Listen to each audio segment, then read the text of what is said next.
here's what comes up for me today. So, vibration is life. You've heard this phrase.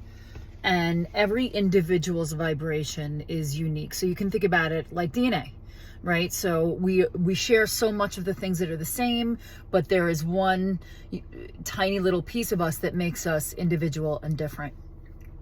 And yet, we are all part of the collective, meaning that we are all members of the same orchestra. And what's happening now is that there is our own natural rhythm, and then there is the rhythm that's coming from the outside that's artificially, it's an artificial harmony.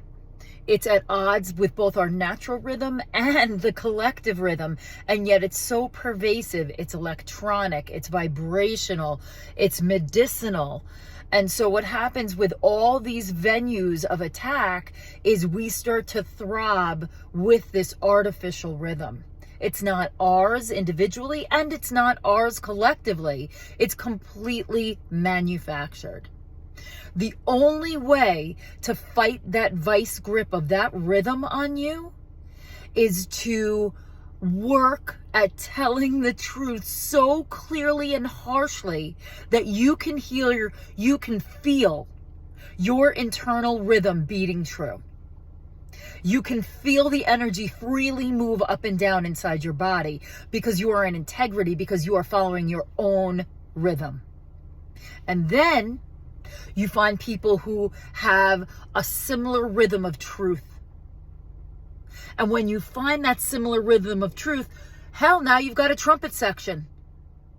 And that kind of small effect that we can all have cumulatively is so necessary right now. So beyond necessary, it's imperative. Because the crunch of the hand that is creating this artificial throb is so organized, and it uses so many methods to get at you, and it's gotten at me. Like, I have definitely felt my heart beating against my own rhythm, both literally, physically, and feeling like my soul is off, like it's being siphoned. And so if you get that tickle, if it feels that way, it's you also, but it's not just you. It's what's going on. So take a moment today. Turn inward. Turn into your inner self. I don't say higher self. Your inner self. Face it. Really embody it. And see what that rhythm feels like.